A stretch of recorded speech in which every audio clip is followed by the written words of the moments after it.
Halo, selamat malam pemirsa. Selamat datang di iNewsroom. Bersama saya Camar Haenda. Kami akan membahas berita utama secara mendalam, komprehensif, dan tentunya eksklusif. Sebagai pembuka iNewsroom kali ini, kami memiliki informasi setelah Barreskrim Polri menyebut bahwa ijazah Presiden ke-7 Republik Indonesia, Joko Widodo asli, pihak Rismon Sianipar CS belum puas. Rismon menelusuri wilayah Kabupaten Sleman untuk menemui Kasmujo yang disebut-sebut sebagai dosen pembimbing akademik Joko Widodo. Mau tampil, Pak? Enggak ya. Dipandu ternyata ini, ya, tapi nggak tahu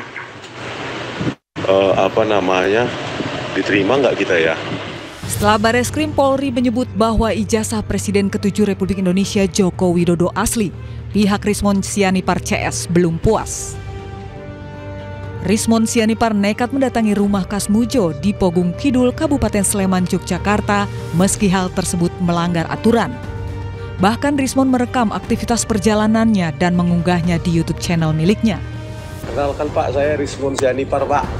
Sementara di dalam video terlihat Kasmujo enggan menemui Rismon CS dan hanya menyapa dari balik pintu rumahnya. Iya Pak, bentar Pak ya. Kenalkan Pak, saya Rismon Sianipar, Pak. Rismon Sianipar, Pak. Oh iya Pak, sehat-sehat Pak ya. Bapak, bisa kami bertamu sebentar Pak? Tidak bisa. Oh, karena tidak nanti semua urusan tidak boleh di rumah, tidak harus di fakultas atau di ya. Oh, jadi enggak ketentuan. bertanya-tanya biasa-biasa saja Pak? Nggak bisa. Tidak Oh.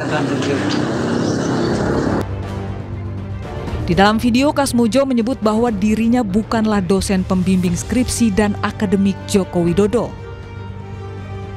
Kan Pak, yang tahun 2017 kan Bapak tampil di TV bersama Pak Jokowi. Bapak kan di situ Pak Jokowi mengatakan Pak Jokowi bolak-balik bimbingan skripsi. Bapak Itu kan yang salah. Iya Pak. Salah itu. Iya Pak, bentar lah Pak. Biar ini untuk negara Pak. Saya baru 3B sudah bisa bimbing. Bapak Dia saat itu berarti bukan pembimbing skripsi. Sudah bukan. Bukan pembimbing akademik. Bukan. Pembimbing akademik pun bukan Pak. Oh bentar lah Pak. Maaf Pak. Maaf. Nggak bisa ya. Pak Kasmujo ada di dalam, sempat saya wawancarai.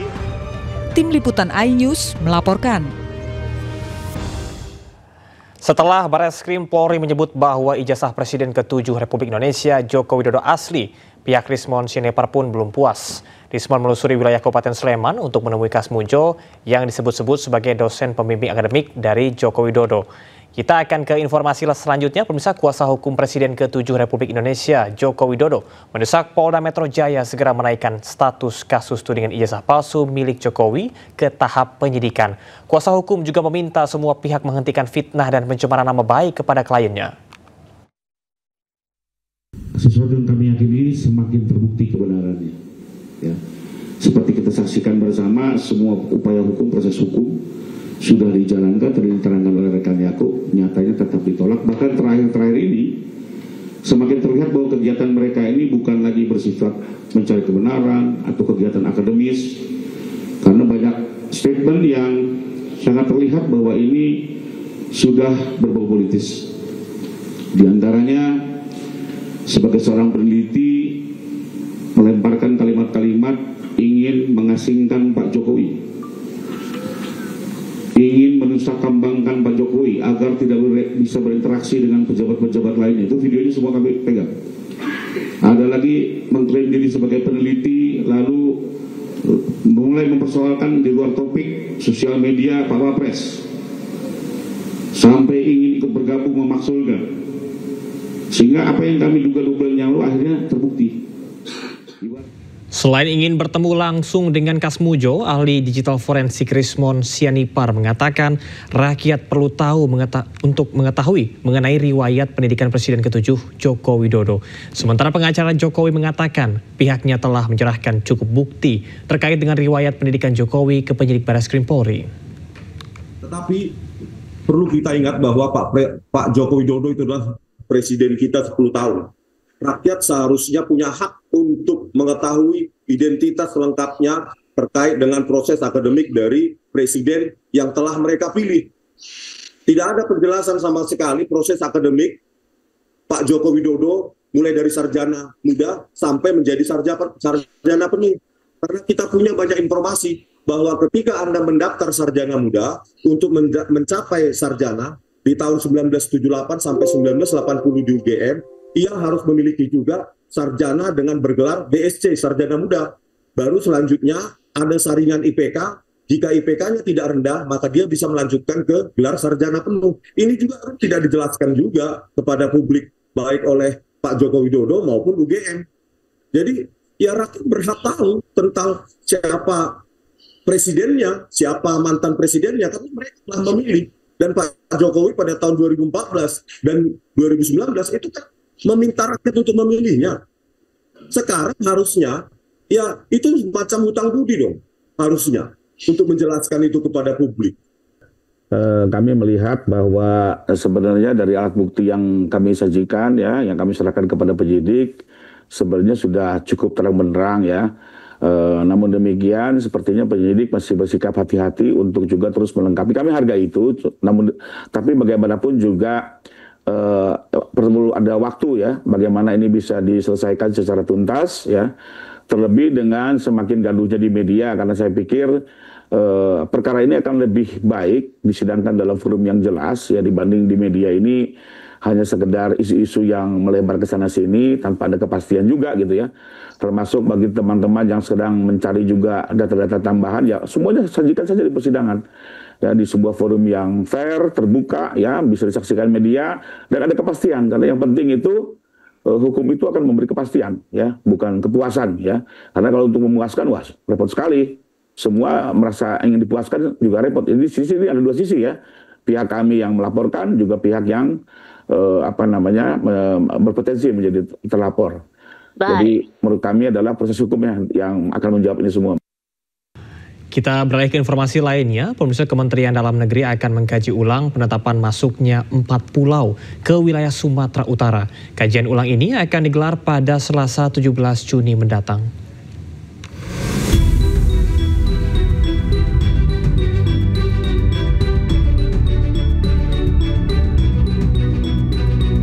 Kementerian Dalam Negeri akan menggelar rapat untuk membahas status 4 pulau yang tengah diperebutkan oleh Aceh dan Sumatera Utara. Kemendagri juga akan melakukan kajian ulang secara menyeluruh terkait sengketa ke-4 pulau. Rapat digelar pada Selasa 17 Juni dan keesokan harinya Kemendagri juga turut akan mengundang pimpinan wilayah termasuk Gubernur Sumatera Utara dan Aceh beserta tokoh masyarakat dan anggota DPR untuk duduk bersama. Pak Menteri, Pak Prof. Tito Karnavian sudah memutuskan untuk melakukan kaji ulang secara keseluruhan. Jadi pada hari Selasa nanti Kemendagri akan melakukan kaji ulang dan kemudian pada hari berikutnya Pak Menteri akan juga mendengar masukan dan pandangan dari para tokoh masyarakat Aceh dan Sumatera Utara, pimpinan wilayah, gubernur, bupati, termasuk teman-teman Dewan, DPR dan DPRD begitu. Jadi penting untuk membuka dialog agar terdapat kesamaan data, fakta, dan informasi.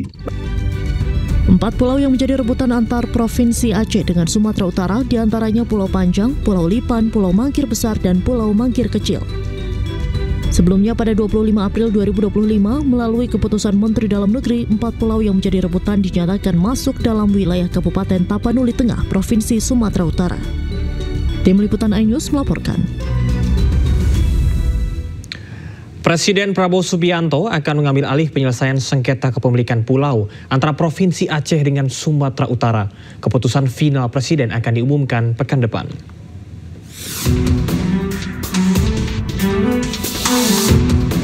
DPR RI menyebut Presiden Prabowo Subianto akan menangani langsung sengketa kepemilikan pulau antara Provinsi Aceh dengan Sumatera Utara. Menurut Wakil Ketua DPR Sufmi Dasko Ahmad, Presiden akan mengambil kendali penuh dalam menyelesaikan sengketa. Keputusan final Presiden akan diumumkan pekan depan. Adapun 4 pulau yang menjadi rebutan antara Provinsi Aceh dengan Sumatera Utara, yakni Pulau Panjang, Pulau Lipan, Pulau Mangkir Besar, dan Pulau Mangkir Kecil. Gubernur Aceh Muzakir Manaf menyebut akan tetap mempertahankan keempat pulau. Ia mengeklaim memiliki bukti kuat bahwa keempat pulau masuk dalam kewenangan daerahnya. Kewajiban kita, wajib kita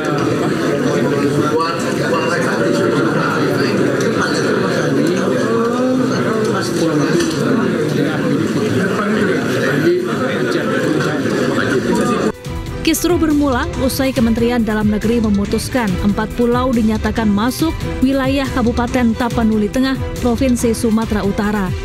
Mendagri Tito Karnavian menegaskan pemerintah pusat tidak memiliki kepentingan pribadi dan hanya ingin menyelesaikan masalah batas wilayah secara objektif. Tim Liputan iNews melaporkan. Gubernur Sumatera Utara Bobi Nasution membantah telah mencaplok 4 pulau yang awalnya ada di Provinsi Aceh, yang menegaskan pemerintah daerah tak punya wewenang untuk mengambil dan melepaskan suatu wilayah tanpa keputusan dari pemerintah pusat. Bilang ini memantik, medianya juga jangan memantik. Tolong, apa yang disampaikan ini itu jangan dipotong-potong, ya.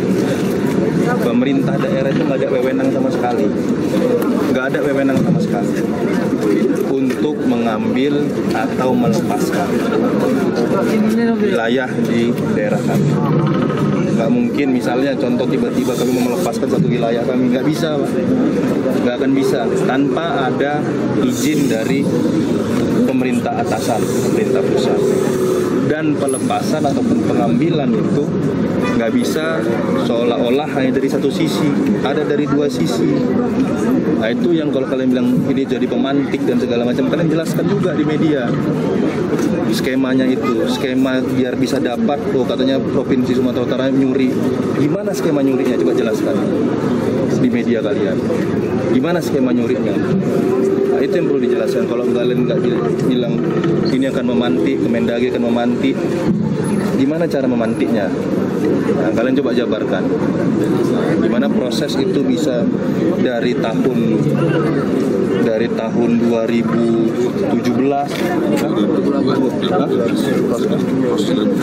2007. Nah, 2007 saya masih kuliah, Bos. Bukan kuliah, masih SMA. Saya lulus SMA 2009. Nah, tiba-tiba sekarang dari 2007 prosesnya 2025 itu masuk ke Provinsi Sumatera Utara, dibilang hadiah. Hadiah apa? Sementara terkait dengan usulan Gubernur Sumatera Utara Bobi Nasution yang mengajak untuk mengelola 4 pulau secara bersamaan, menurut Wakil Presiden ke-10 dan ke-12 Republik Indonesia Yusuf Kala, hal ini tidak mungkin sebab selama ini tidak ada pulau yang dikelola secara bersama. Setahu saya tidak ada pulau atau daerah yang dikelola bersama. Tidak ada. Siapa jadi bupati? Masa 2 bupatinya? Nah, masa 2 bayar pajaknya kemana? Jadi itu pulaunya pulau tidak terlalu besar. Jadi bagi Aceh itu harga diri. Kenapa diambil? Dan itu juga masalah kepercayaan ke pusat. Jadi saya yakin ini akan diselesaikan sebaik-baiknya demi keibahan bersama. Toh tidak ada faktor penting di situ. Di situ kan tidak ada minyak, tidak ada. Mungkin saja hari ada, tapi hari ini tidak ada. Pemirsa, salah satu sumur di 4 pulau sengketa di Aceh berpotensi memiliki kandungan minyak dan juga gas. Badan Pengelola Migas Aceh menyebut 1 dari 6 sumur yang dijadikan studi memiliki 1 sumur mengandung gas discovery.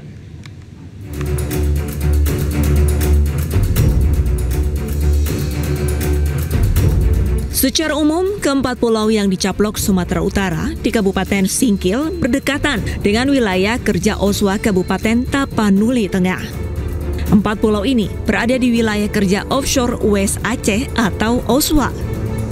Namun hingga kini, belum tersedia data seismik yang cukup untuk mendukung proses evaluasi potensi migas secara menyeluruh. Deputi Perencanaan Badan Pengelola Migas Aceh memaparkan potensi migas di Laut Singkil berada sekitar 40 km dari pulau yang diperbincangkan saat ini. Ada 6 sumur di daerah itu yang mereka jadikan studi, ditambah dengan seismic plan yang bisa kita akses di MDR di websitenya kementerian, itu Migas Data Repository. Dari 6 sumur yang mereka tampilkan ini, memang ada satu sumur yang sangat menarik ya. Sumur ini namanya Singkil 1. Itu dia discovery, gas discovery dengan average gasnya dari 2 sampai 9 mmSCF, sudah pernah dites ya. Cuma ini sumur kan tahun 1973 dan berjarak sekitar 30 sampai 40 km dari pulau yang diperbincangkan ini.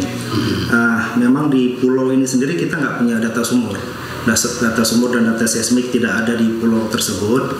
Cuman kita ingin sampaikan bahwa di sekitar area ini di Oswa tadi, data seismiknya juga sudah lama sekali, sehingga rencananya tahun ini atau awal tahun depan, Konrad di bawah kewenangan BPMA mereka akan melakukan survei. Guna mengetahui potensi kandungan migas, BPMA mendorong dilakukannya survei awal dan akuisisi data seismik agar potensi migas bisa diidentifikasi lebih jelas. Dari Banda Aceh, Syukri Syarifuddin, iNews melaporkan.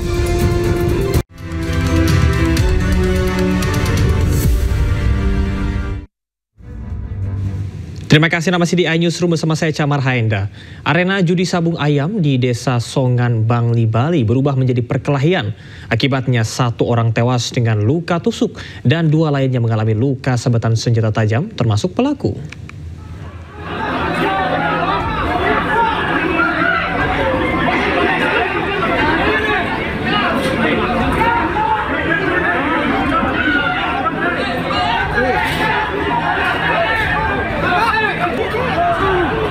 Perkelahian brutal terjadi di sebuah arena sabung ayam di Banjartabu, Kecamatan Kintamani, Kabupaten Bangli, Bali. 2 orang yang berada di tengah arena adu ayam saling serang dengan menggunakan senjata tajam.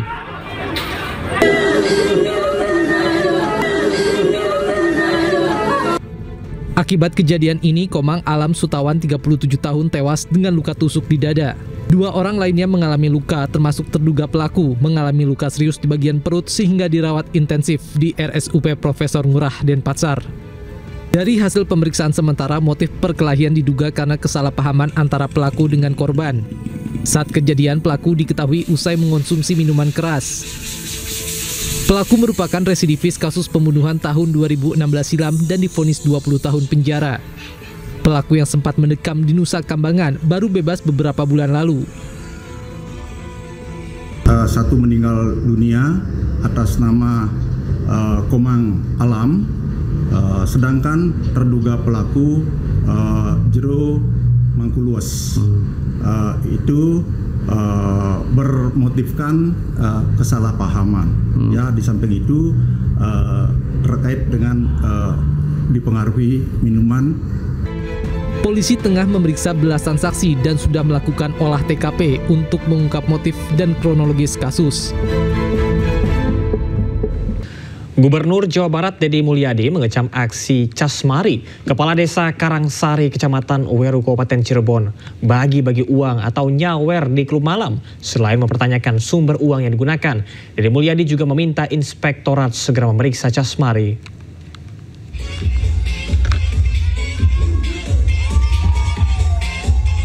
Inilah aksi Casmari Kepala Desa Karangsari, Kecamatan Weru, Kabupaten Cirebon saat menyawerkan uang di sebuah klub malam di kawasan Kedawung. Sambil asik berjoget, Casmari terlihat mengeluarkan sejumlah uang dari dalam dompet, kemudian dilemparkan ke arah pengunjung. Dalam sekejap, video ini pun viral di media sosial. Warganet menilai aksi Casmari bagi-bagi uang di klub malam tidaklah pantas. Warganet juga mempertanyakan sumber dana yang ia gunakan. Casmari justru menanggapinya dengan santai. Ia mengaku tidak mau ambil pusing. Menurutnya, ia sudah terbiasa bagi-bagi uang alias nyawer saat mengunjungi tempat hiburan malam. Masyarakat juga tahu saya dari dulu tuh ya seperti ini. Cuman ya saya juga kan nggak di masyarakat umum. Ya. Karena itu juga sesekali, nggak setiap hari. Saya juga untuk masyarakat ya kondusif. Karena tahu dari saya sebelum jadi kubu. Saya belum jadi kubu ya memang saya pernah habis sampai 15 juta di organ tuh. Apa di situ baru 1 juta 2 juta lah paling. Dan saya juga usaha sendiri, saya belum jadi kubu juga mobilnya 3, rumahnya udah banyak, usahanya ada. Ya itu sih orang yang nggak seneng aja. Pasca videonya viral, Gubernur Jawa Barat Deddy Mulyadi angkat suara. Pejabat yang akrab sapa KDM itu menegaskan aksi Casmari tidak memberikan contoh yang baik dan melanggar kode etik.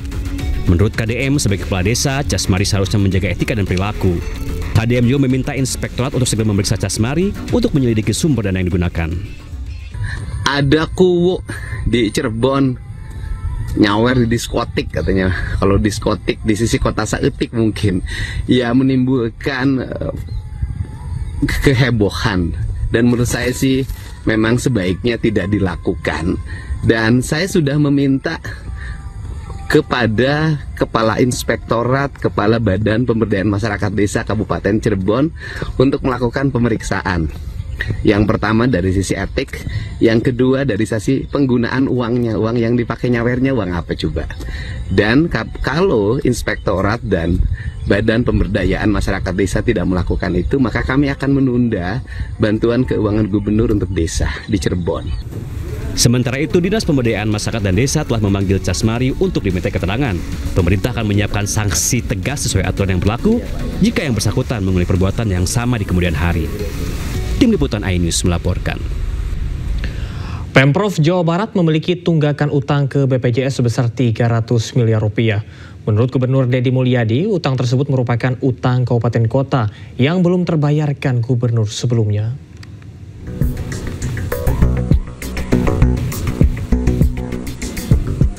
Pemerintah Provinsi Jawa Barat memiliki tunggakan utang kepada BPJS Kesehatan sebesar 300 miliar rupiah.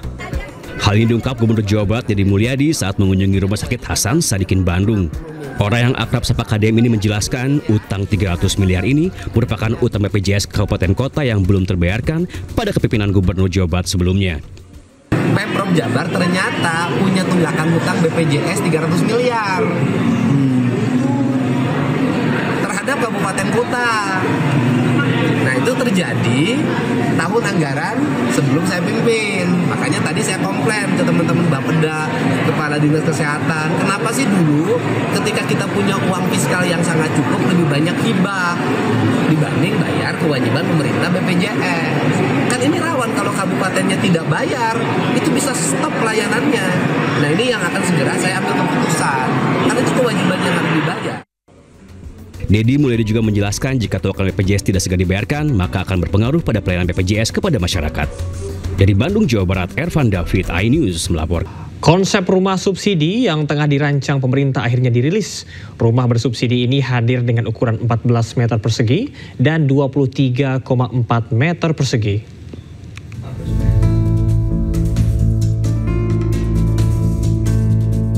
Inilah rumah contoh rumah bersubsidi yang tengah dirancang pemerintah. Rumah bersubsidi ini hadir dengan dua tipe.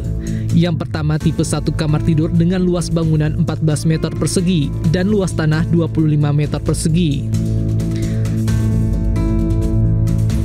Dalam rumah contoh ini berisi ruang tamu yang menyatu dengan area dapur dan cuci. Sementara di belakangnya merupakan kamar tidur yang menyatu dengan kamar mandi.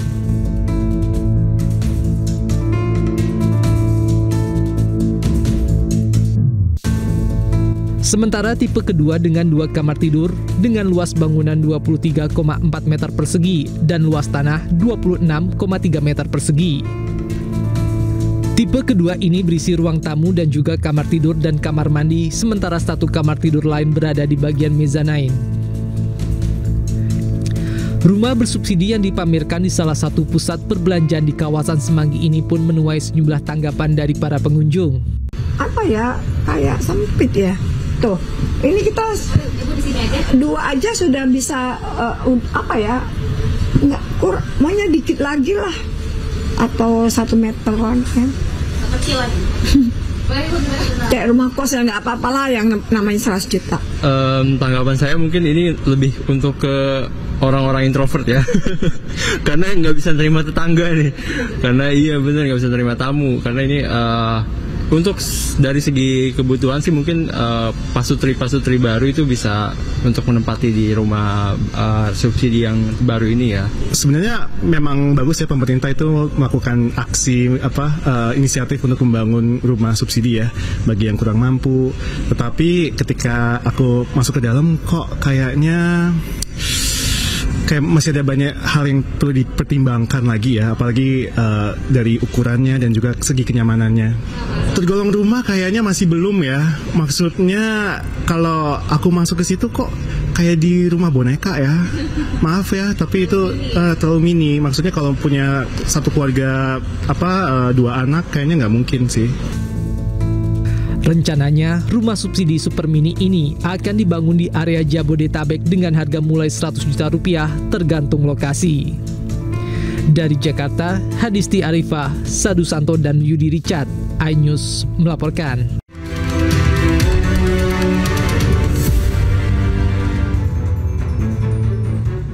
Terima kasih Anda masih di iNewsroom bersama saya Camar Haenda.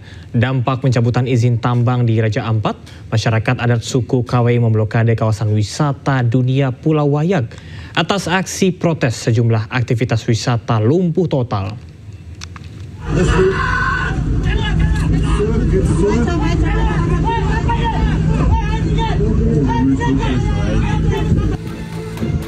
Aksi blokade di kawasan wisata Pulau Wayak Raja Ampat dilakukan masyarakat adat suku Kawe.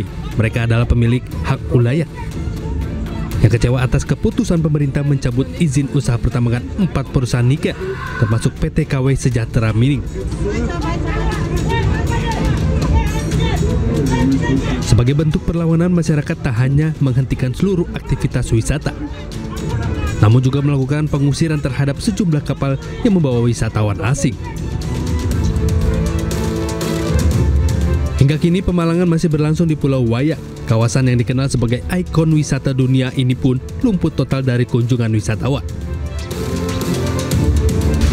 Nyatanya sekarang semua aman-aman saja, tidak ada yang ini. Jadi kami prinsip orang KW bahwa kalau perusahaan tambang tidak dibuka maka Wayak pun tetap ditutup. Seperti itu kan Bapak-Bapak?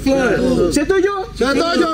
Jadi kalau memang perusahaan tambang dibuka maka Wayak aktivitas seperti jalan seperti biasa. Setuju? Setuju.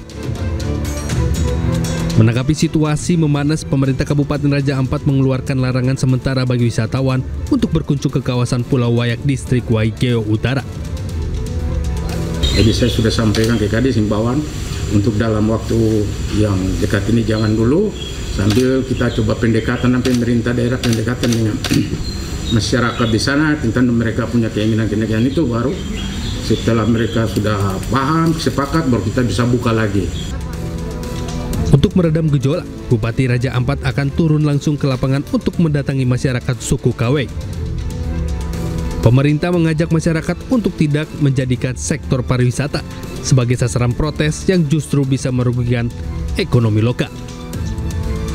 Dari Pulau Wayak, Raja Ampat, Chandri Suripati, iNews melaporkan.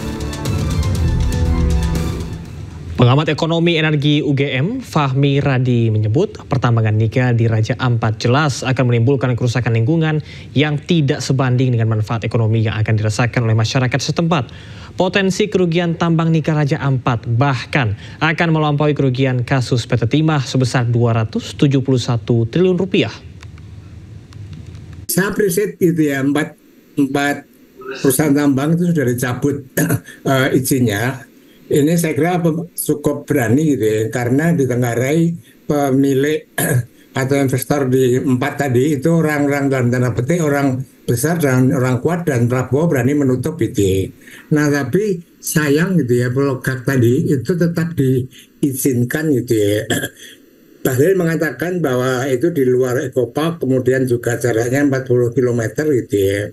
Nah jarak 40 km itu tidak menjamin gitu ya, karena setiap kali penambangan itu dia akan menghasilkan debu yang sangat halus yang itu mengandung racun gitu ya, yang itu bisa dibawa angin radius ratusan kilometer dan tergantung arah angin, dan sampaikan ini juga akan sampai ke geopark yang akan kemudian merusak tadi gitu ya.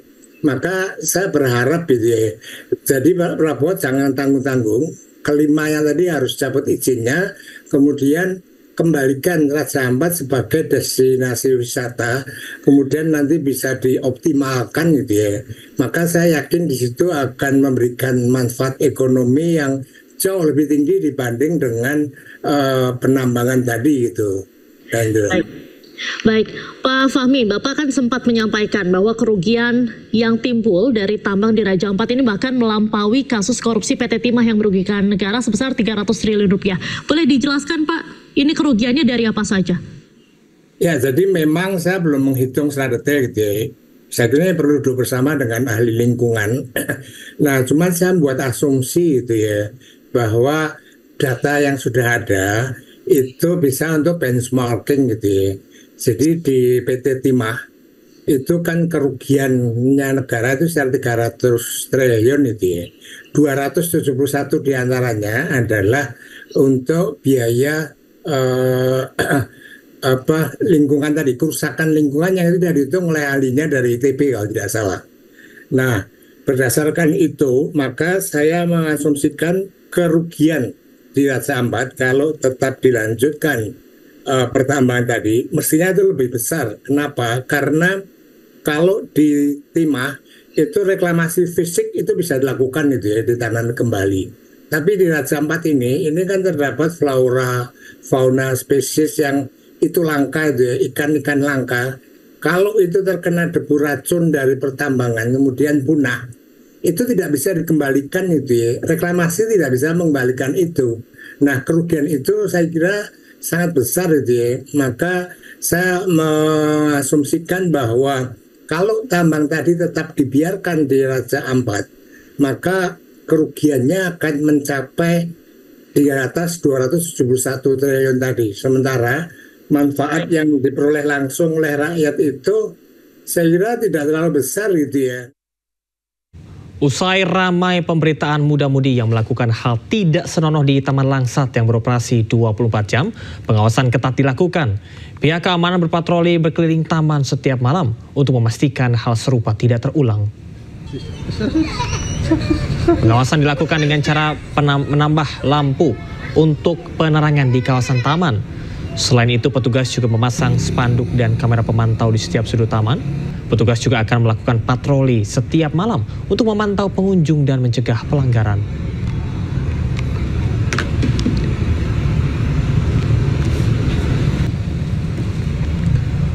Pemirsa, lantas seperti apa pengawasan di taman selama buka 24 jam? Selengkapnya sudah ada rekan Hadisti Arifah yang berada di Taman Langsat, Jakarta. Hadisti, apakah sepanjang ini sudah ada di sana patroli petugas yang dilakukan? Ya, baik Camar dan juga pemirsa, selamat malam. Terkait pengawasan yang dilakukan jelang ramainya pemberitaan adanya muda-mudi yang memanfaatkan Taman Langsat yang beroperasi 24 jam ini dengan aktivitas atau tindakan asusila pada waktu malam hari. Pengawasan pada malam hari ini lebih ditingkatkan bentuknya. Nah, kalau tadi informasi yang kami terima, bentuk pengawasan ditingkatkan ini adalah dengan ditambahnya lampu-lampu penerangan, kemudian selain itu juga dimaksimalkan penggunaan CCTV, yang mana di Taman Langsat ini ada total 40 CCTV di setiap sudut taman yang tentunya ini berfungsi untuk memantau dan juga merekam setiap aktivitas pengunjung yang datang ke taman ini. Nah, kalau kita lihat situasinya pada malam hari ini, untuk pengunjung tidak begitu ramai, namun memang ada beberapa atau sejumlah warga yang datang ke taman ini untuk tentunya menikmati suasana malam hari. Namun mayoritas atau rata-rata pengunjung hari ini pada malam hari ini merupakan keluarga yang membawa anak-anak mereka.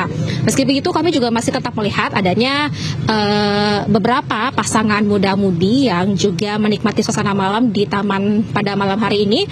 Namun untuk aktivitas ini masih dalam keadaan atau dalam kondisi yang wajar, tidak berlebihan seperti pemberitaan yang ramai atau viral sebelumnya. Karena memang seperti yang saya sampaikan tadi, pengawasan diperketat, di mana selain dari penerangan dan juga CCTV, juga dikerahkan tentunya tim keamanan baik dari pihak taman sendiri maupun juga dari Satpol PP, yang mana setiap malam akan ada sebanyak 8 hingga 10 orang Satpol PP yang akan berpatroli berkeliling taman ini untuk mengawasi, memantau dan memastikan hal yang tidak senonoh seperti sebelumnya ini tidak terulang kembali. Dan kalau kita lihat situasi pada malam hari ini, memang taman tidak begitu ramai karena mengingat ini hari Minggu malam dan besok hari Senin, artinya ini hari kerja, sehingga pada malam hari ini hanya ada sejumlah keluarga bersama anak-anak mereka yang menikmati waktu di malam hari. Dan tentu ini juga menjadi himbauan mengingat mirisnya situasi hal yang tidak wajar, yang tidak senonoh dilakukan oleh pasangan muda-mudi ini, sehingga menjadi himbauan kepada para pengunjung yang datang di sini untuk tetap menaati aturan, mematuhi norma-norma yang berlaku, dan tentunya juga menjaga kenyamanan pada pengunjung lainnya yang ada di Taman Langsat ini. Camar. Baik, terima kasih rekan Hadisti atas informasinya. Selamat bertugas kembali. Salam sehat. Kita beralih ke informasi lain. Pemirsa, Timnas Putri U19 mempersiapkan diri jelang laga semifinal Piala AFF melawan tuan rumah Vietnam. Meski Vietnam merupakan lawan yang berat bagi Garuda Pertiwi, tapi skuad besutan Akira Higashiyama tidak gentar dan siap meraih kemenangan. Dan pemirsa, informasi yang akan hadir ini sekaligus menutup jumpa kita dalam iNewsroom hari ini. Temukan informasi-informasi terbaru lainnya di www.inews.id. Cuplikan tayangan berita iNews dapat Anda saksikan di kanal YouTube @official iNews. Sesaat lagi, rekan saya Cikal Multazam akan hadir dalam program iNews Malam. Mewakili kerabat kerja yang bertugas, saya Camar Haida pamit. Terima kasih. Sampai jumpa.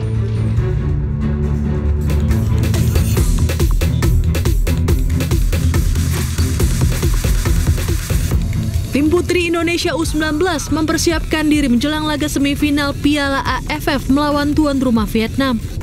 Indonesia sendiri lolos ke semifinal usai finish sebagai runner-up grup B. Laga melawan Vietnam akan menjadi ujian bagi Sydney Hopper dan kawan-kawan.